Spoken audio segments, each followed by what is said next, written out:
This afternoon, our subject involves forgiveness.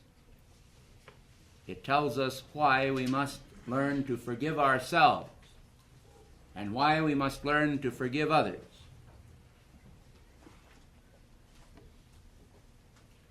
I presume that the average person has little idea how much a part a lack of forgiveness plays in physical illness. There are many people in the world today who are sick solely because they refuse to forgive someone else. How this works is interesting. In a way, forgiveness creates a flow. And a flow is necessary if you want to prevent arthritis. That's what I said, and it happens to be true. Arthritis is often the result of crystallized feelings that we may have a resentment against ourselves or a resentment against someone else. It is interesting how you can break up the ice packs or the congestion in your own thought and feeling world by the ritual of forgiveness. You know, thaw out. Now, at first, the whole idea may lambaste you. You may say, well, I don't have any feelings. I don't resent anything that people do. But let me call to your attention that one split second of thought and feeling needs to be forgiven because it has a way of solidifying and providing a sedimentation in the bottom of the test tube of the individual life. It falls down. Maybe it's only a speck of little dust. But all congestion in our feeling world is the result of a failure to forgive someone. Now, maybe you forgive everybody but yourself for your own mistakes. This must be remedied by you. No one else can possibly cleanse your being of resentment except yourself, because probably no one else knows it except the good Lord. And He isn't telling such things to other people. I've never known God to gossip. He's too busy. The Spirit, the great creative Spirit, is too busy. Now, I would like to send to my office this afternoon for a copy of my book, Hiawatha. Is one of our assistants or ushers here? I'm just doing this on an impromptu basis, but I would like to read a passage from Hiawatha to you. I will give you the key. I hope this is the right key. And while we're on the subject of keys, forgiveness is the greatest key in the world. Now, you have to actually do something about this ritual of forgiveness. If you want to really have a freeing up take place in your consciousness, the flexing of the muscles of your consciousness, if you want to really feel free and watch the burdens roll off your back, start practicing forgiveness. When you first read about this subject, read about it in the Beacon, I dare say you little realized just how important it really is. But it is important to you because it will change you. And it will also change other people that you are associated with. I don't know whether or not everyone in this audience is aware of the fact that everything you touch with your physical fingers has a more or less permanent Akashic imprint put upon it. When you shake hands with someone, or when you touch anything, you leave some of your substance deposited on that. And layers and layers and layers are builded up of substance. So forgiveness is a very vital ingredient in the nature of becoming God-like or manifesting or exhibiting the qualities of God. Of course, if we were all completely godlike, we would have nothing to forgive. But because we are human, because mankind has descended from the great cosmic heights and visioned by the Spirit in the divine image, man has something to forgive. Now, the sinister force may not be believed in by some, and I understand that it has no reality. But while you are living in a physical body and subject to all kinds of laws involving the thoughts of others and the feelings of others and the radiation of other people's energy imprint, you have to reckon with these, and that's why you have a tube of light given to you by your presence. If there were no arrows and slings of outrageous fortune that you had to deflect, you would have no need to have a tube of light. You need a tube of light from your presence because of these energies of darkness that are everywhere manifesting in the world. Now, Michael, the archangel, I'm quoting the scriptures, when contending with the devil, durst not rebuke him openly, but said, "The Lord rebuked thee." So we see that Michael, who sometimes wears a helmet of crystalline, impregnated light substance with faith in that helmet, when he goes into the astral realms to do his work, to help free people, finds a need to have a crystalline helmet upon him. Don't you think it would be a pretty good idea if you and I had on our tube of light all the time and stood guard? You know, it is in unguarded moments that mankind find their greatest defeats. When they are so smug in their feeling and say, "Well, at last I've made it." You have never made it until your course is complete, and should never have an attitude of smugness. All of us should maintain that basic humility that the law requires, because born out of humility will come the great flow of the winds of the Holy Spirit. And then mankind can ventilate all of his stored up emotions and feelings, the pent up and frozen emotional substance, the water of his being that's all frozen, the ice. He can melt it. But he does it by the Holy Spirit, by the Son of God, by the radiance of the light itself. I want to read you then from this work that by God's grace I had the ability many years ago when I was Professor Longfellow at Cambridge to write. And I want to read this to you. The Peace Pipe.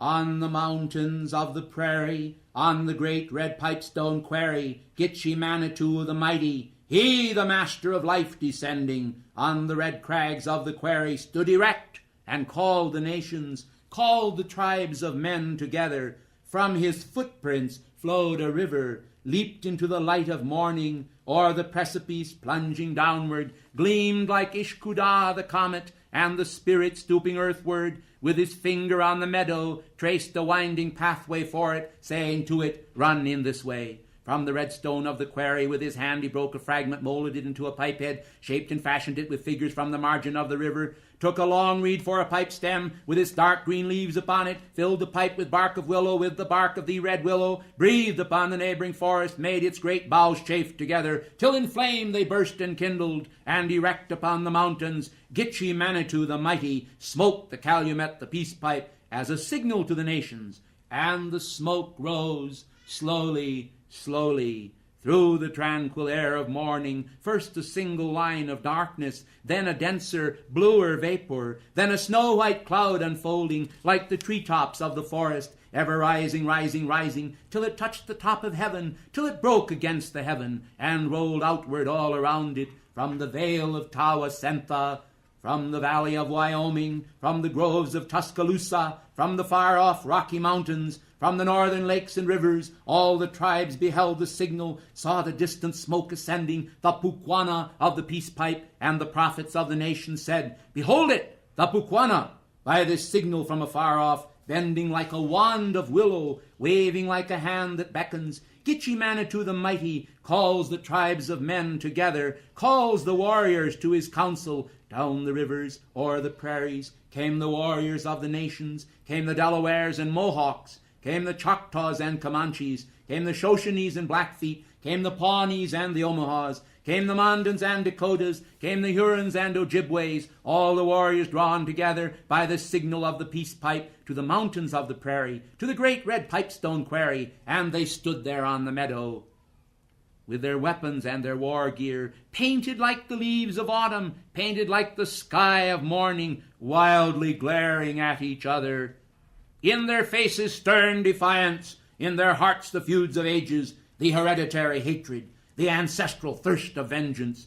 Gitche Manitou the mighty, the creator of the nations, looked upon them with compassion, with paternal love and pity, looked upon their wrath and wranglings, but as quarrels among children, but as feuds and fights of children. Over them he stretched his right hand to subdue their stubborn natures, to allay their thirst and fever by the shadow of his right hand, spake to them with voice majestic as the sound of far-off waters falling into deep abysses, warning, chiding, spake in this wise, "O my children, my poor children, listen to the words of wisdom, listen to the words of warning from the lips of the Great Spirit, from the Master of Life who made you. I have given you lands to hunt in. I have given you streams to fish in. I have given you bear and bison. I have given you roe and reindeer. I have given you brant and beaver, filled the marshes full of wild fowl, filled the rivers full of fishes. Why then are you not contented? Why then will you hunt each other? I am weary of your quarrels, weary of your wars and bloodshed, weary of your prayers for vengeance, of your wranglings and dissensions. All your strength is in your union. All your danger is in discord. Therefore be at peace henceforward, and as brothers live together.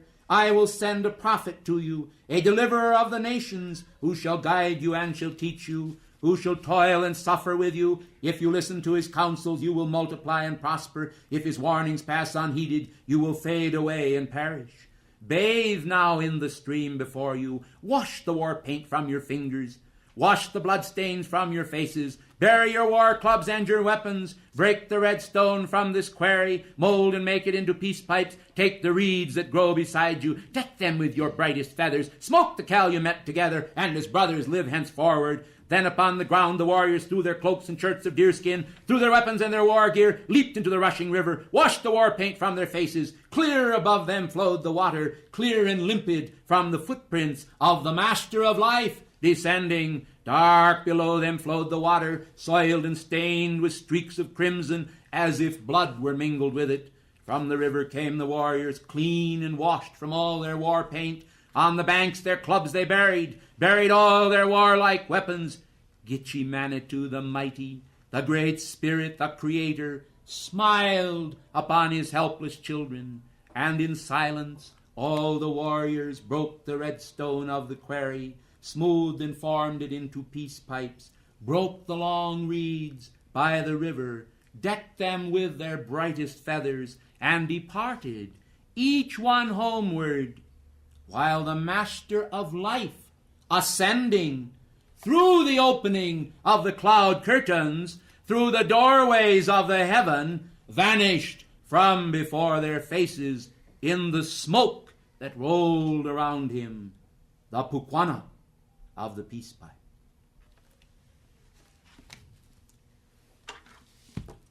Thus ends the reading of a portion of the Song of Hiawatha.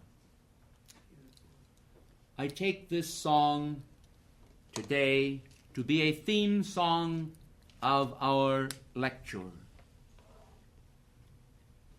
And any lecture that cannot practically be translated into virtue for the people of this world is nothing but a vainglorious display of human words. But herein, in the idea, in the concept of forgiveness to ourselves and forgiveness to our fellow men, lies the means of deliverance that will work literal cosmic magic in our body, our mind, our soul, and our spirit. It will provide for us the fruit of cosmic abundance and a pathway, a doorway that will open leading to God. Let us then today make a high resolve within ourselves, a resolve that never again shall any human being upon the face of this earth, from a personal standpoint, be able to irritate or irk us. You say that is a tall order. Why, I even irk myself, you say. Don't be irked by yourself. Why? Because your real self is already perfect. Your real self is made in the divine mage, the divine magic, the divine eye magic, the divine image. When you understand this, when you grasp this inner hieroglyph with your outer consciousness and then allow it to permeate through, and here we must understand the formation of the colanders. So I want you to very carefully observe what I am going to do. I'm going to try to show you how this works. Man has 4 lower bodies, a cosmic square. He has 3 higher bodies, a cosmic triangle.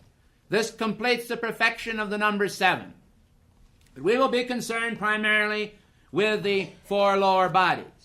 You have a physical body which is a reflection of emotional substance. How many people in this world right today or in these rooms have not had experiences like I'm about to relate, where some terrible thing happens in the sense that you go somewhere and you're going to talk to somebody, and you know you have a controversial subject to discuss with them. So you want to be oh so diplomatic. You have in your heart the desire to be so kind to this person, and yet it's a controversial subject. So you come in with all the diplomacy you know how to muster. And lo and behold, the minute you get a word out of your mouth, the other person begins to huff and puff like a steam engine with anger. And they can hardly contain themselves. Their face grows red, and soon terrible words are spoken. You return to your home, and as evening draws near, the words of the Master come clear, "Let not the sun go down upon thy wrath."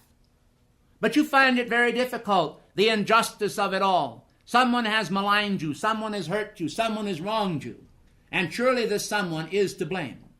And so you find your pillow, and in the little pillow talk before you go to sleep, rather than practice the ritual of forgiveness, you go to sleep with a feeling of anger. And out of your body rises the ka. And out of your body rises a part of yourself, a wraith-like appearance. And it carries itself over land and sea until it finds the home and the abode, the dwelling place of this individual. When I tell you that psychic murder can be performed, you must believe it because it is true.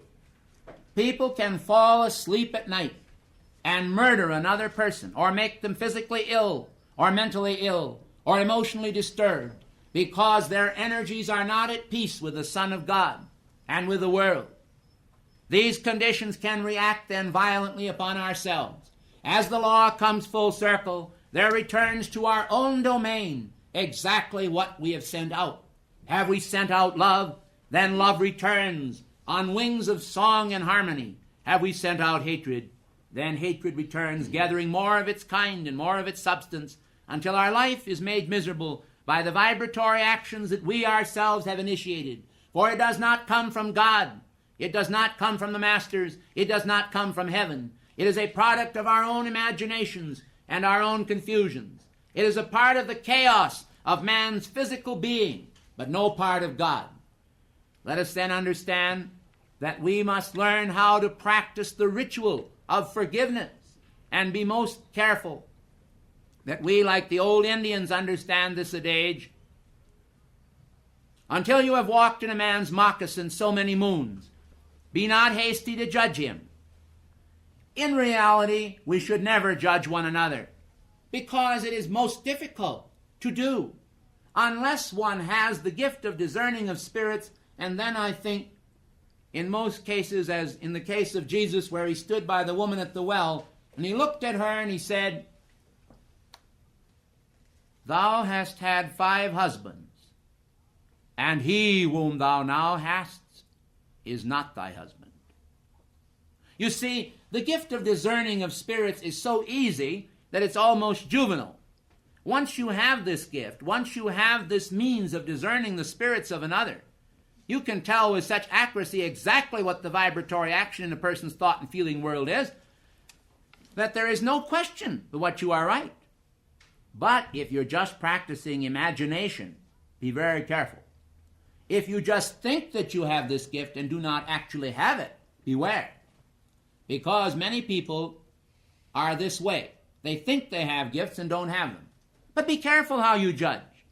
Even if you have the gift of discerning of spirits, and someone comes before you as Mary Magdalene came before Jesus, and you see all these 7 devils around these people, be very careful. You are still dealing with the son and daughter of God. See them in their rightful place. See them perfect. See them pure. See them holy. And you see yourself holy. And you see yourself free. And you yourself prepare the way for the coming of the Lord into your own consciousness. All of us are subject to the same laws and limitations. All of us are subject to the same expansions and identifications with cosmic light and cosmic power. The greatest flattery to the great masters that we can give, and this is not really flattery, it's sincere flattery, is the imitation of the Christ, the imitation of the Master. Do any of you suppose in this room that if you imitate Master Moria, Cthulhu, Maitreya, Mary the Mother of Jesus, or any of the great cosmic beings, do you suppose that you do them harm? Are you robbing them of some of their virtue? No. Just be careful. I remember several years ago meeting one lady and discoursing with her who fell into the illusion that the masters were playing hide and seek with her constantly. May I assure all of you here that they have better things to do? The woman would say, "Did you notice Moria smiling at me behind the flower vase? Cthulhu's over here behind the curtain. And you should see the masters descending all the time into my bedroom."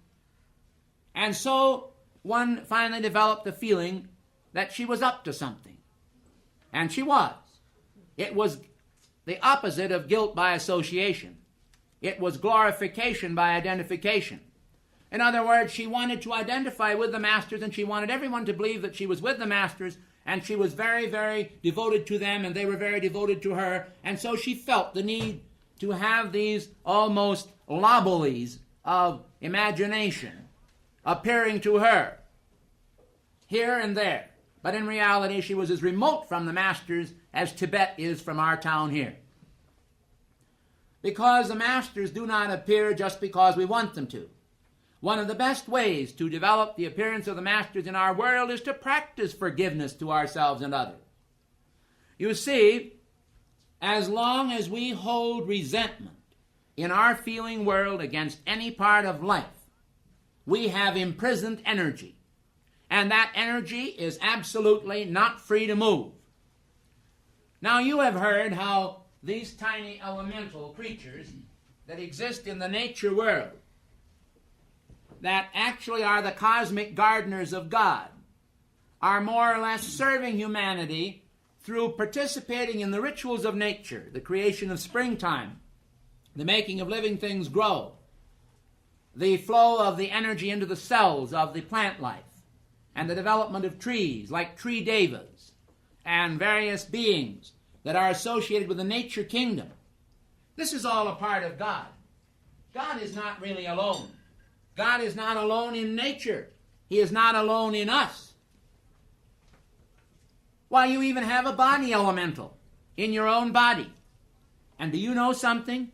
That body elemental is given the responsibility of keeping your vital subconscious functions working in order. So it governs respiration, the rate of the heart, heartbeat, diastole and systole. As soon as there's a wound in the body, it immediately rushes in to close that wound. The antibodies flow into that area by direction, not purely of just a mechanical happenstance, but because there is a vital intelligence within you that is a part of God that is called the body elemental. Now, when there is a car accident and someone is seriously suffering the effects of a trauma, at that precise moment, the body elemental thinks right away, if the person is conditioned to think negatively, I may die. And because the body elemental thinks that the person may die, the body elemental becomes frightened by the fear that is in the world of the individual. And so the vital functions, respiration, heartbeat, and all these things, and even the countenance itself, begins to take on a look of pallor. The blood is constricted in the veins. And we find many conditions occur in the cardiovascular system, which are definitely disturbing. So what happens then? The same thing happens in surgery. And you may say, well, how can this happen in surgery if a person is unconscious? Yes, but your body elemental is never unconscious. It's awake all night long. So you see, when you're actually on the operating table, at the precise moment of the surgery, when the body elemental feels this cut, this sharp cut, and your organs being handled roughly by physicians, and of course, whether they realize it or not, to the body elemental, it is rough, even if they're very careful with it. What happens is this drop in vital functions. Now, what happened then to prove a certain point to you? I'm going to tell you what happened.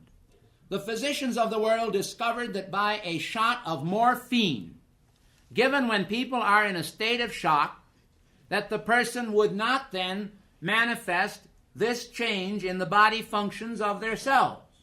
Why? Because the body elemental was fooled. It did not feel this terrible sharp pain. It did not feel this displacement of the bodily functions.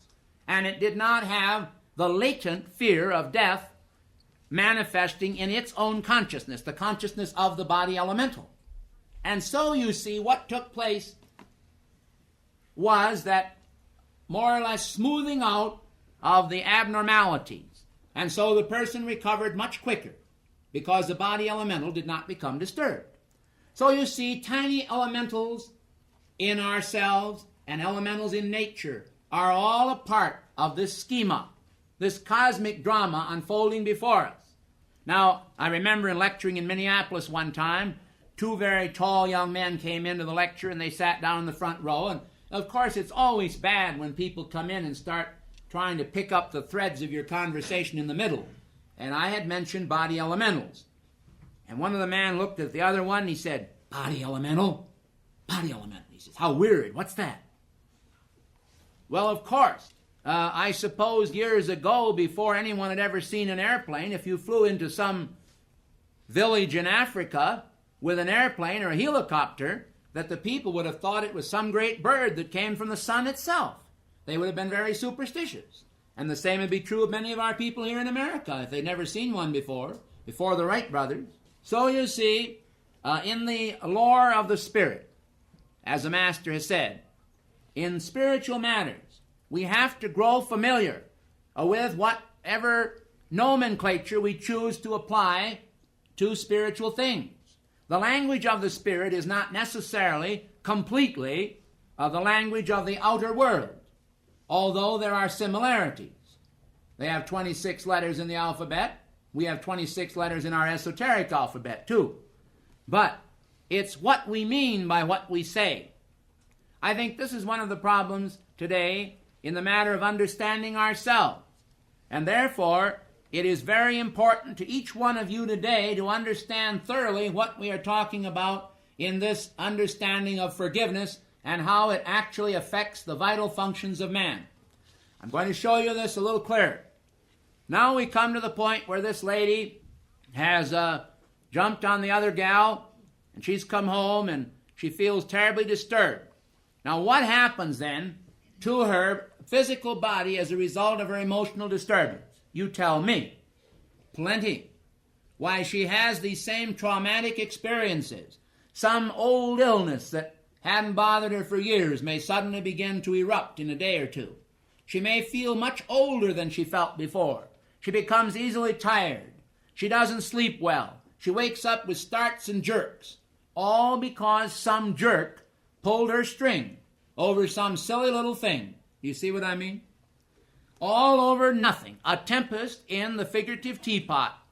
And forgiveness would have cured it. If she had left the presence of that person and said, well, mighty I am God presence, this person doesn't understand and won't give me the chance to explain. I call on the law of forgiveness for them. I ask that the balm of forgiveness flow into that woman's life and bless her and heal her from this condition and help me to understand just how I can do my part correctly in this matter. Enter into this affair with all of your light and power. Aerate it. Bring it into the light of day. Open up the windows. Let the curtains blow. It doesn't matter. We want light to flow and we want forgiveness in the whole situation. Cleanse yourself right then and there. Well, then you see, you'll go to sleep at night. Oh, sometimes someone else may be still remaining so disturbed that they will project to you and wake you up. It still can happen.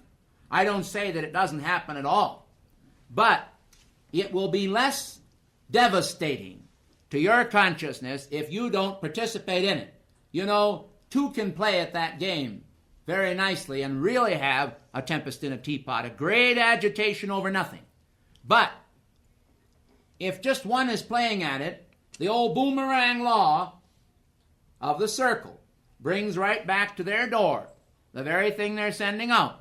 And they're liable to realize after a while that forgiveness would have helped a great deal. So let us understand this, because in reality, we are victims of our own illusions and our own problems. We are victims of our own confusions. And Christ doesn't want us to be. He doesn't want us to be subject to these trivial things. Can you imagine Jesus getting worried or concerned about some of these things? Why, of course you can. You know what he said to his own mother when he went up to Jerusalem to be counted in the taxpayers' counting. They had internal revenue back there, you know. And infernal revenue was very active. And so they went up to be counted, you see, and Jesus got up there, and then he left his parents. And you know how parents would feel if their 12-year-old boy went off all alone in the multitude. And he went off, and where did they find him? In the temple, with the high priests of all things. With a very high priest, and there he is discoursing with them.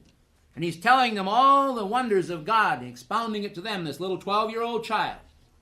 So the parents came in, and of course, naturally, the first thing on their mind was to rebuke him for this, and they said, why did you go off? This was wrong, because they had to be human at that point, you see.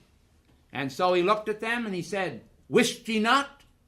Don't you know that I must be about my Father's business? He wasn't talking about Joseph either. He was talking about his heavenly Father.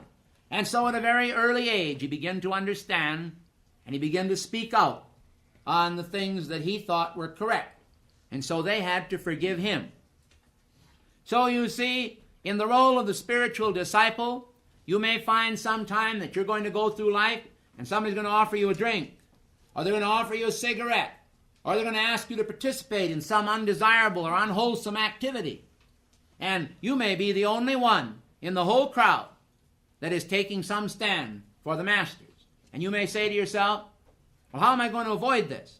They're all doing it, I might as well. But you better be careful, because you have to shine at that point. You have to let your Christ light shine. You have to forgive those people, and please don't do anything that you have to be forgiven for. If you do, if you've made a mistake, don't continue to make it.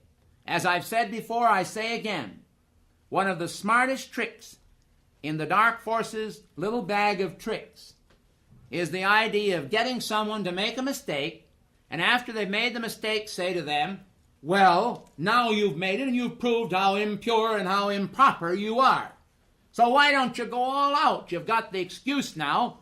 You might as well pay $1,000 for what you've done as to pay the $100 for what you've done. So go ahead and add more onto it. There's no hope for you anyway. You're lost. That is a lie. And that is an absolute lie.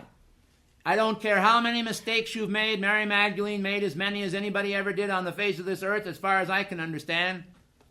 And I believe today that she's probably an ascended being. You see?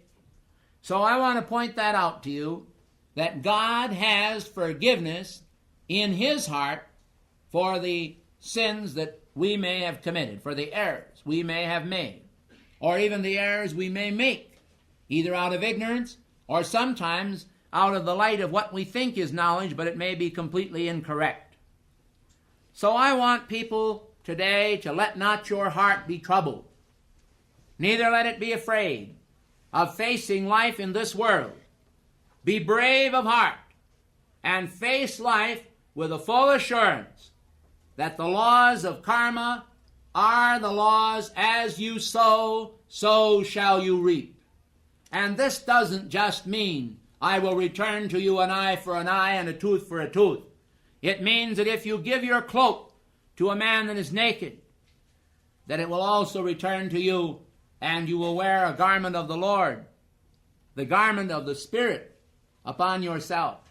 It means that you receive in return for the evil that you would do, you receive in return for the good that you would do also. And both laws are really aspects of the one law, the law of karma, or the law of recompense, or the law of return. As you sow, so shall you reap. This happens to be the heart of the problem of confusion involving Christianity itself. In the time of Christ, the law of karma was preached in the Oriental manner and was quite understood by those who trained Jesus in Egypt when he was there in the temple of the great Hierophant. And at that time, the Master Jesus appeared in the temple in Egypt before the Hierophant, who was the ruler of the temple. And it would be almost as though someone appeared here before me. By God's grace, He's given me charge of this group. If someone came in and that someone happened to be a person developed as well as Jesus, I would want to take my shoes off and get down and kiss their feet. So Jesus came in, this great masterful personality. He looked at the Hierophant. The Hierophant looked at him. The Hierophant said to him, "Will you teach me?" And Jesus said, "I come to receive your blessing." And the Hierophant was astounded. He was taken aback. What should he do? This great master comes to him to be blessed. So then Jesus went on, continued, and he said, "Teach me all that you have to teach me." And he said, "But Master," he said, "you already know these things." Jesus said, "Nevertheless, I will learn of thee." And he knelt on his knees before the Hierophant and received his blessing. This is the humility that I always want to stress, even as I want to stress also the type of non-humility that manifested in a woman that came here many years ago to a Keepers of the Flame meeting. She was not a member of the Keepers of the Flame fraternity. She came to the door and she says, "I demand to be admitted." I said, "My dear, we'll be glad to admit you if you will become a member of the fraternity." She says, "I will not join anything unless I have a complete explanation of it." Previous to that encounter, she had been bedded down in one of the local hotels, and she had gone to the telephone there and had called up here, and she said, "I demand that you send one of your staff down to my room to explain to me the full understanding of the Keepers of the Flame fraternity. I have traveled all the way from California, and I want to know." So she came up in desperation because we would not do that. And at the outside door here she stood and had her encounter with me. And she said, "I want you to understand that I'm a very wise woman, and I probably know far more than you people do here. But I want to see just what you've got." I said to her, it appears to me that you're being very rash, but we cannot and will not admit you unless you become a member of the fraternity. Secretly, I didn't think she was a very good candidate. But one has to realize that it takes all kinds of people to make a world, but it doesn't have to. People can come with some humility. Then I have another case of where a certain party had traveled over a large area of the United States to meet me.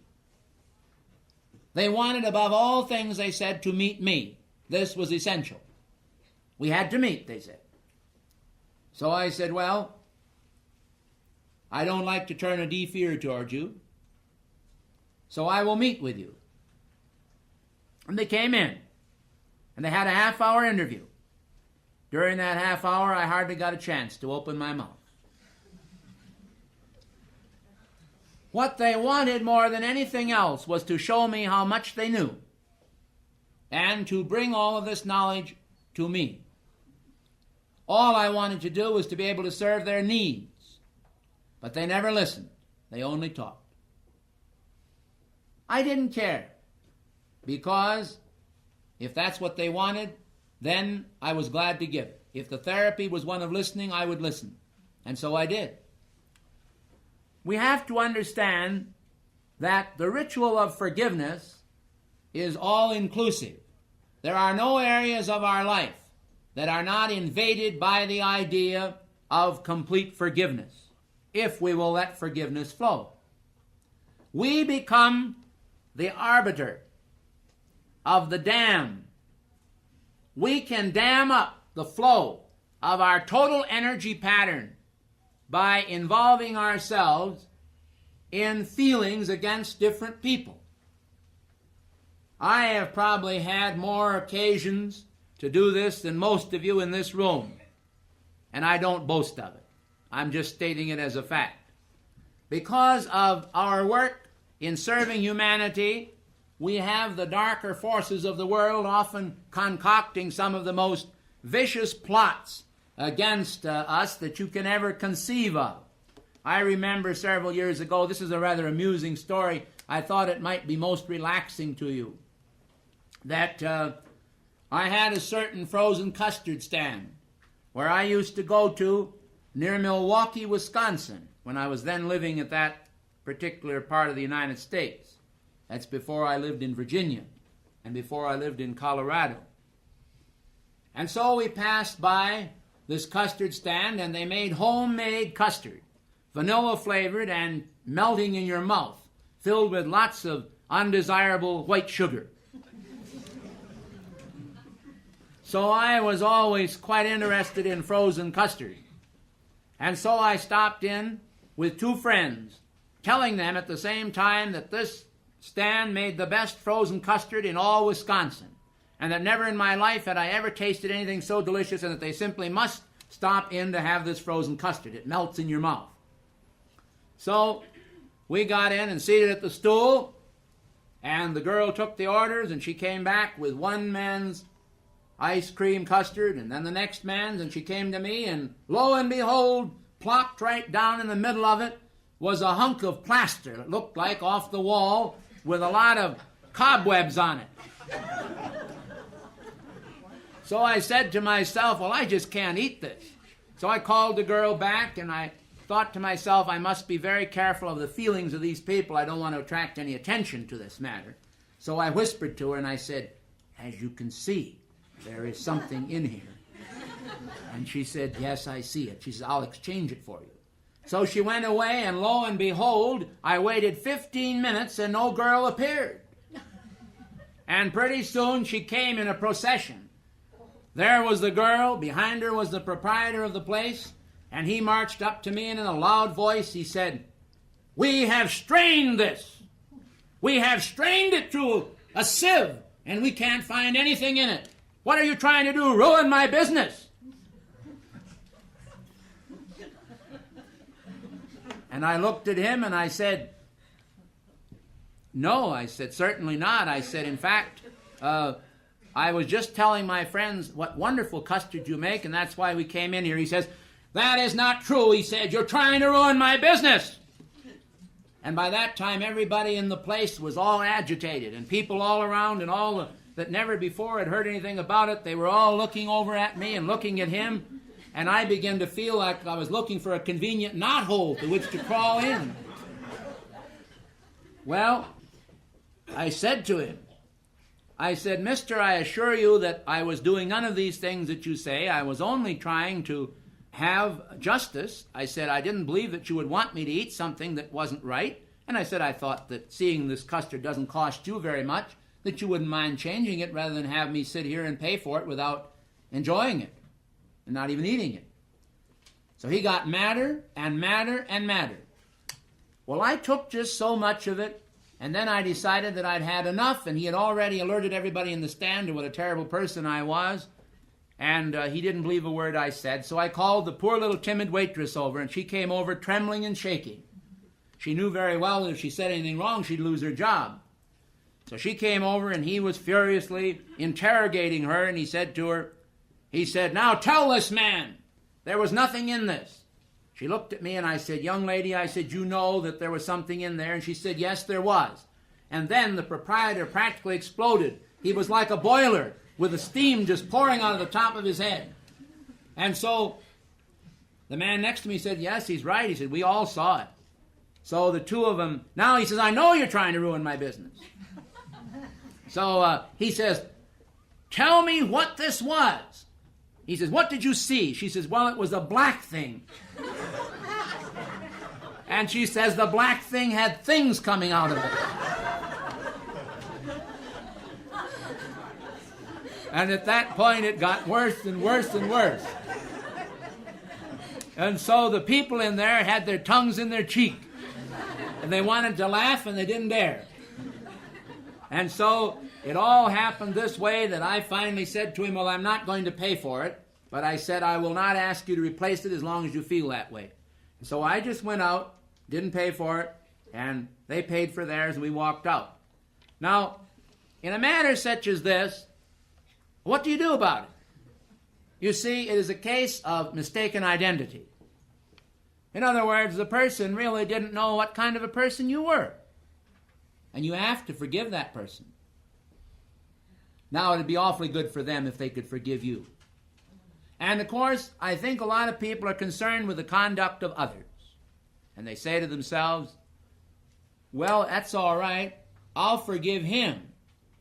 But he's not going to forgive me, so I think I'll still hold a grudge.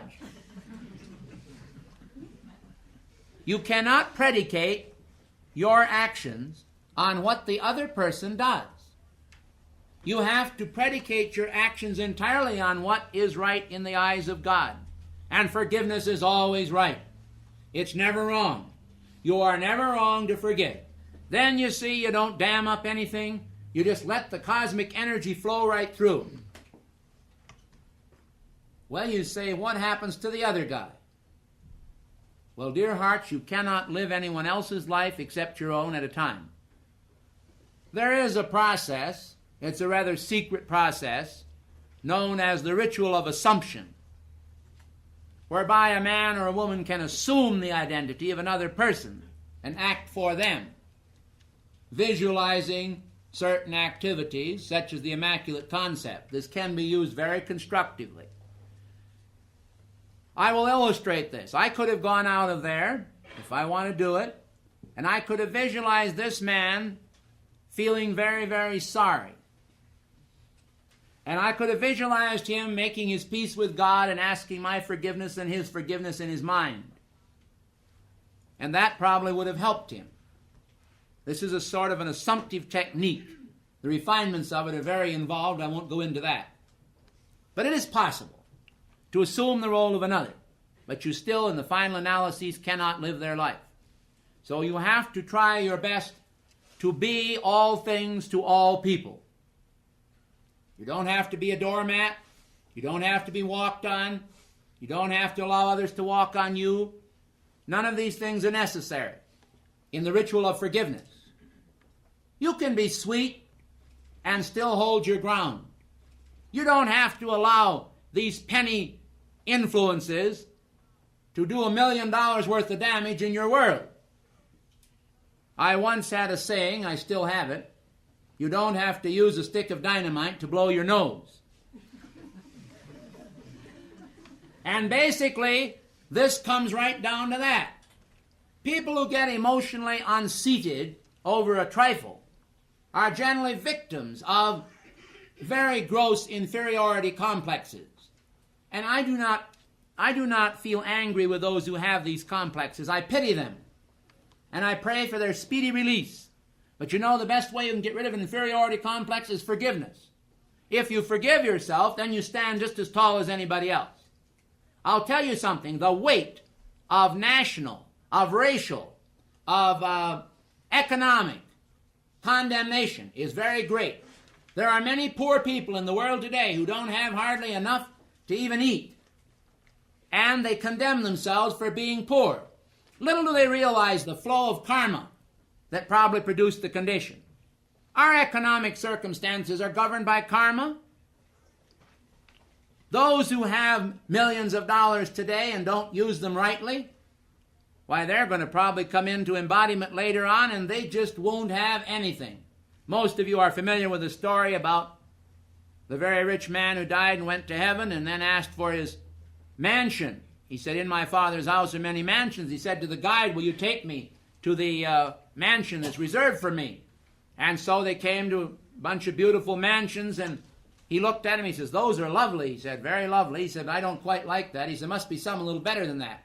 So the angel guide took him still further and further and further down. The mansions kept getting smaller and smaller, and eventually got to a little tiny shack that looked like a hobo would live in it. And he says, "This is where you live. This is your mansion." And so the concept in that was that whatever we sent up to build our mansion is what we received in return. If we send up the lumber of poverty and the consciousness of poverty for others and all of that, and we don't do any good with what we have in this world, naturally we don't send anything up to heaven. As one of the masters said, only what you give away do you really keep. Isn't that interesting? It happens to be true. It is the law of karma. And so we have to understand that the law of forgiveness is the greatest law in the entire universe. Now, everybody in here today can benefit from this. You don't have to wait till the lecture's over to start out. You can have a catharsis of consciousness where you say to yourself, have I been holding any grudges against anybody? Have I held a grudge against myself? Don't I like the way I look? Well, I made myself look just the way I am. You know, that couldn't be held very true a few years ago for a lot of people because they at that time believed only in one lifetime. Therefore, they didn't understand that their physical appearance is largely the result of how they've thought and how they've felt and how they've lived in past lives. Everything, physical appearance, intellect, economic development. And that, of course, is the main reason why you can't possibly in this universe have a socialistic concept and have it accurately. Because if we tried to divide all the wealth of the world, it would soon find its way back, in many cases, to the same people that have it now. And the same would be true of poverty. People would find themselves poor again. You know, same old situation would happen right over again if you allowed it to happen. And if you didn't, you'd have complete tyranny and domination of all people. Because who is going to rule another? In reality, we are all given the sovereign right by God of living our own lives. That is a wonderful opportunity. It's a course of great freedom. We want to be very careful with these concepts that I'm talking about today because these concepts govern your happiness. And they govern more than your happiness. They govern the release to you of your whole spiritual allotment of cosmic energy. If you imprison God's energy in little cages of your own making, say, I won't forgive this person. They did me wrong. I didn't like the way that person did. And so on, merrily careening through life. After a while, you have so much energy frozen in your memory that you just can't imagine it. That's why probably it would be a good thing if we also, in addition to forgiveness, begin to forget. You see? I rather keep these things in my memory, not as a result of trying to have hatred against the man, but because I thought it was very amusing. In retrospect, I realized it was very amusing in one way and very sad and very tragic in another. Every time I tell this, the audience nearly goes into stitches. And of course, it is quite a funny story. Now I'm going to tell you a very interesting Christian story. This is a very nice Christian story, not quite like Androcles and the Lion, where George Bernard Shaw has the fellow come out and pat the lion on the head, and he says, "You're a nice Christian boy, you know, and I'd like to eat you." Nothing like that. But this happens to be a true, living, and real story of what happened to me. As I told you, I was raised in the Methodist Episcopal Church. And my mother also subscribed to Unity School of Christianity, periodicals, Weekly Wisdom, and all those others, you know. So I had this background. Well, I was visiting for the first time out of state in Minnesota. And I returned from Minnesota, and I was coming down the street one very sunny, warm afternoon, and I saw what looked to me like 1,000 people gathered around the local bank. And I said, "I wonder what's going on." So I asked the filling station operator, and he said, "There's a human fly climbing up the bank." I said, "What do you mean?" He said, he just goes up the side of the building, this human being. And at the top, he has an inner tube tied, hanging from a flagpole, and he's going to bounce in that inner tube. So I walked about 10 more feet, and that was when I first realized that I had premonitions. I realized right then and there that that man was going to be killed. But I did not realize that that man was going to die right between my legs. So I went up there and I stood right under where the man was, and I watched him climb the building. And he got in the inner tube and he says, "This inner tube comes from so-and-so's tire shop." It wouldn't mean anything to you anyway. And he said, I believe it was a Goodyear, I'm not sure. And he said, "If this tube should break," he said, "just call Hogsett's funeral parlor." Well, it broke, and his partner forgot to tie the knot in the end of the rope. It was his safety rope. And so he came head first down, and his head crushed like an eggshell right between my legs. I moved my legs back, and his head hit the ground. That was the end of him, right then and there. So I had an experience of hysteria and fear at the moment. The brevity and shortness of life became very apparent to me. And I said to myself, life is very short. Suddenly, people can find themselves gone just like that. And I looked across the way, and there were all the telephone operators standing in the window. When the man fell, they all dropped like their drops on the board. They all fainted, one after the other. And it was a very startling, traumatic experience for me. So after this happened, in a state of shock, I passed through 2 weeks of very dark feelings about death and life and all these things. It really set me to thinking. I was only about 13 or 14 at the time. So I came to a field where we had a skating rink. And there, where the skating rink had always been in the winter, now in the summer, this was summer, was a little tent. And the tent was being erected by a certain church group, not my own. And so I went over and I talked to them, and they said, "We're followers of God." And I said, "Well, that's great." And they said, "We're all sanctified holy people." I said, "What's that mean?" They said, "Oh, we're sanctified holy by the Holy Spirit." I said, "Well, tell me about it." So they talked to me about it. And the daughter of the minister was a rather beautiful young lady. She was married. She had one child. And she had one of these self-righteous looks, which I didn't at that time define as self-righteous.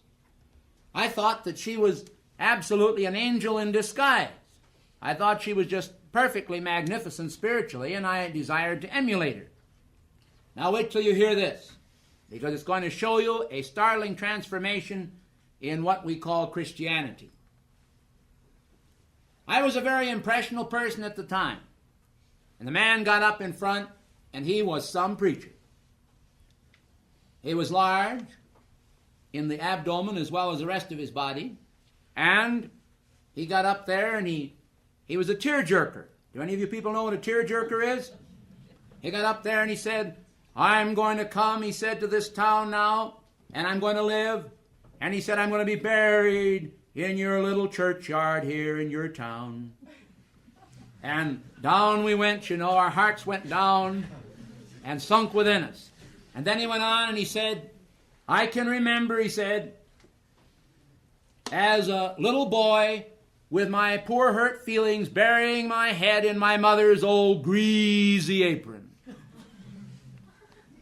And this tearjerker went on and he pulled on my emotions until I'm telling you, I was just about beside myself with the combination of this man dying between my legs on the concrete and this situation of tomorrow is the day of judgment and you better get right with God. And so when he got up there that night and he said, now I want all you people, he says, to come down the sawdust trail. He said, and bow your heads and give your hearts to Jesus. So I did. I did the best I knew how to do. I was a very young child of 13, and I walked down there, and I thought, oh, I must have committed a lot of sins. Little did I realize how many sins that a person could commit at that age. But I went down this trail, and I knelt there, and I prayed, and I got up feeling quite a bit better, because at least I had made some contrite public confession of my Lord. So during the course of the summer, we got acquainted with these people, and I was a very sincere boy, if you don't mind my saying so. I was very sincere about God. That was the passion of my life. And so I was then going to junior high school, and I passed by this preacher's house every single day. He moved downtown about 2 blocks from the high school. So as I passed by his house every once in a while, not too frequently, but every once in a while, I stopped there for 15 minutes to an hour in the evening, and I'd visit them. And this is what I would say to him. I said, can you help me to understand God a little better? Can you help me to understand my role with God? I want you to tell me how I can become closely identified with God. Well, I never dreamed that that was any problem. He never seemed to be able to quite answer me. But one night, I went by there late at night, around 6 o'clock, late in the evening, I should say, around 6 o'clock. And he looked very troubled in heart. And he turned to me with kind of a, you see, when I first met him, many years before that, oh, he had a big smile and a glad hand, and he just thought I was all right. But now he didn't look like he thought I was all right. He looked like he thought I was all wrong. And I had my heart troubled. I was very troubled at the time. And so the little old gal that was married to him, the one that looked very saintly, I'm not talking about the daughter who also looked saintly, but the mother, this is the tone of voice she used. She said, son, why do you come here and trouble us? You going to make it necessary for us to call the sheriff and have you put out? Well, that was the first time I really began to understand anything. Before that, they never said anything like that. I thought, what in the world is happening to me? And I began to get waves of condemnation all over me. What had I done? I felt that I was probably the worst person in the world. Why, Judas Iscariot was a piker beside what I must be. So she said this to me, and then suddenly I got fiery angry inside. But I subdued it. And I said to her, what, you mean to say that you are going to pray me out of here? I forgot to tell you that. Following the sheriff bit, she said, we are going to pray you out of here. So I said to her, you're going to pray me out of here? She said, yes. I said, well, let me pray with you. And so I got down on my hands and knees and I said, oh, Lord, take me out of here.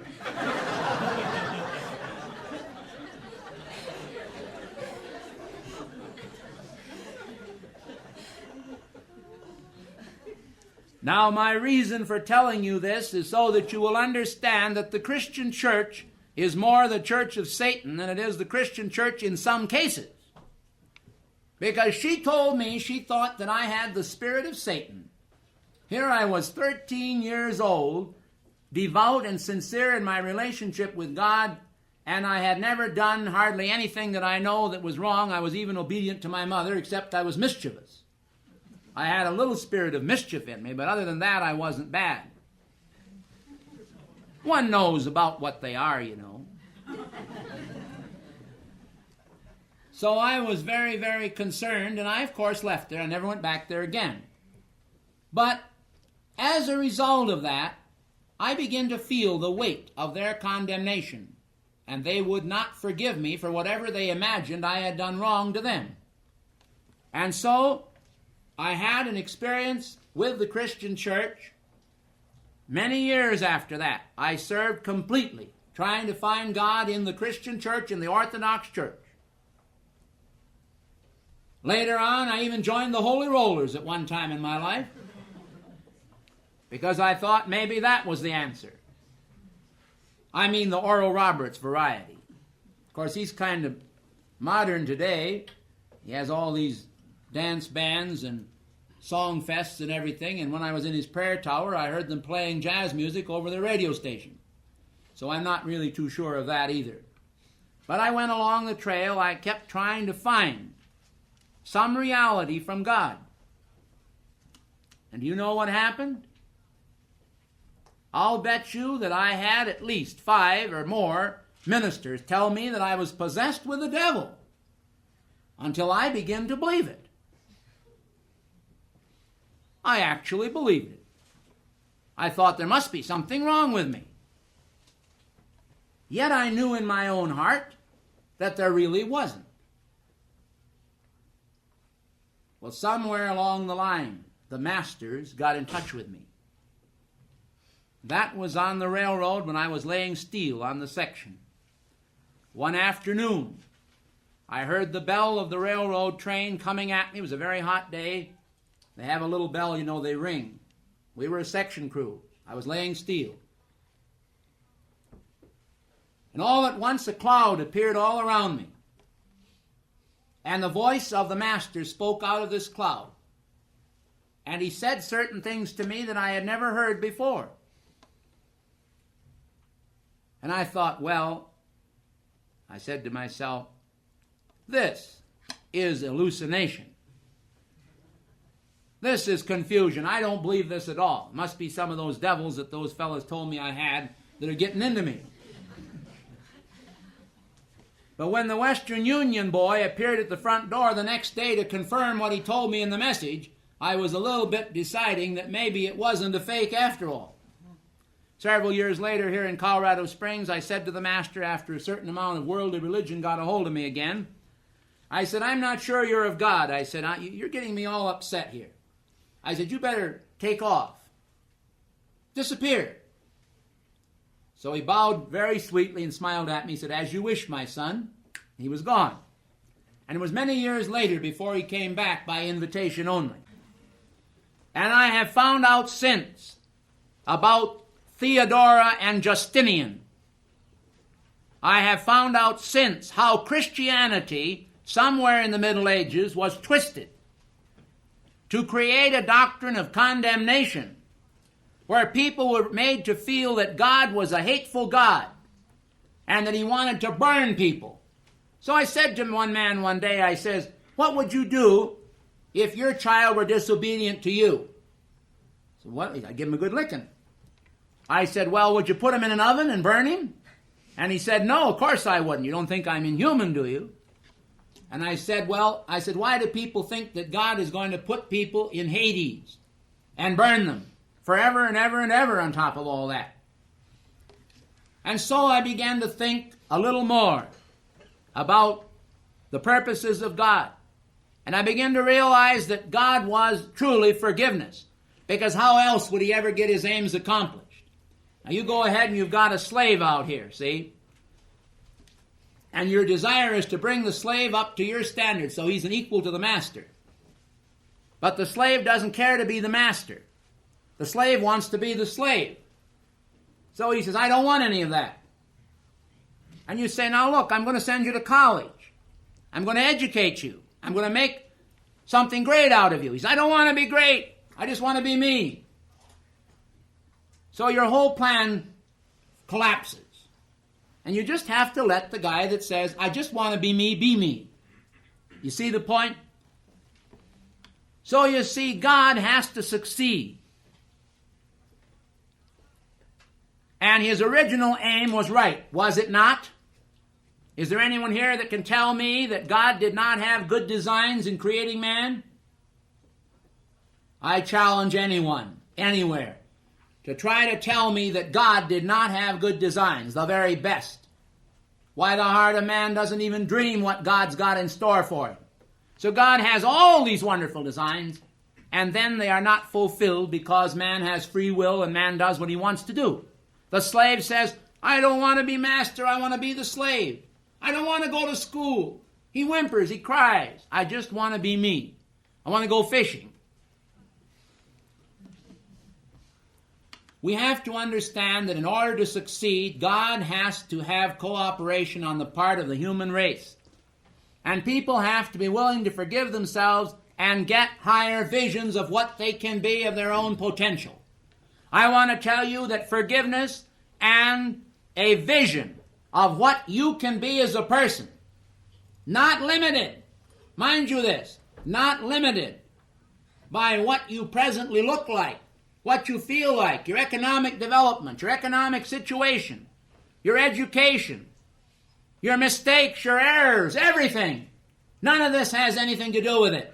Can you get the vision, and are you willing to forgive yourself for your errors? Start out today and start out tomorrow and every day as long as you live to forgive yourself and forgive people.